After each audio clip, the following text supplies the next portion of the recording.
اور پھر خاص طور پر انسان رزق کے لیے دعائیں کرتا رہے، کیونکہ سارے خزانے تو اللہ کے پاس ہیں، وہ جب جس کو جتنا چاہے عطا کر سکتا ہے۔ اس کے لیے نبی صلی اللہ علیہ وسلم کی سکھائی ہوئی مسنون دعائیں بہت ہی بہترین ہیں۔ نبی صلی اللہ علیہ وسلم ہر روز صبح فجر کی نماز کے بعد یہ دعا پڑھتے تھے، اللہم انی اسألک علما نافعا ورزقا طیبا وعملا متقبلا۔ اے اللہ، میں تجھ سے علم نافع، طیب رزق یعنی پاکیزہ رزق اور مقبول عمل کا سوال کرتا ہوں، یعنی ایسے عمل کی توفیق دے جو تیرے ہاں قبول ہو جائے، تجھے پسند آ جائے۔ اور اس کے ساتھ ساتھ انسان کو حرام سے بچنے کی دعا کرنی چاہیے۔ اس سلسلے میں آپ صلی اللہ علیہ وسلم نے جو دعا سکھائی وہ ہے،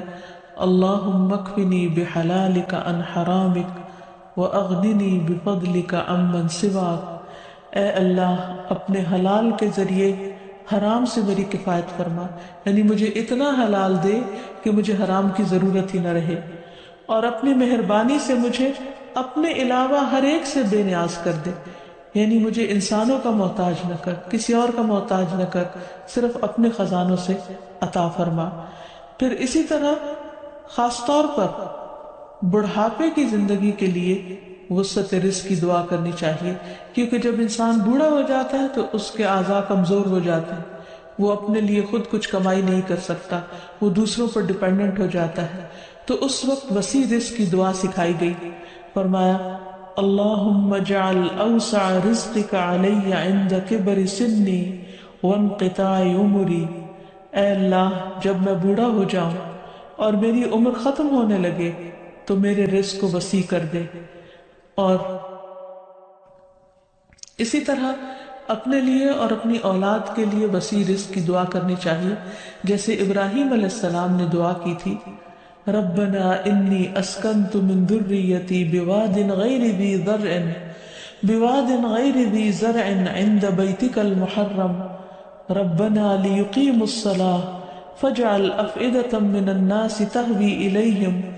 وارزقہم من الثمرات لعلہم یشکرون۔ اے ہمارے رب،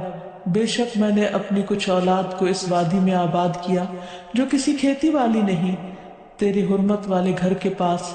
اے ہمارے رب، تاکہ وہ نماز قائم کریں۔ سو کچھ لوگوں کے دل ایسے کر دے کہ ان کی طرف مائل رہیں، اور انہیں پھلوں سے رزق عطا کر تاکہ وہ شکر ادا کریں۔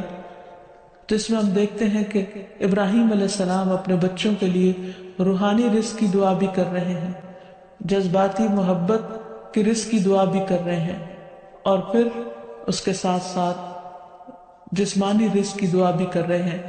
جو ہر انسان کی ضرورت ہے، اور اس میں سے بھی بہترین رزق یعنی پھلوں کے رزق کی دعا کر رہے ہیں، کیونکہ انسان کو اللہ تعالیٰ کا صرف رزق ہی نہیں مانگنا چاہیے، بہترین رزق مانگنا چاہیے۔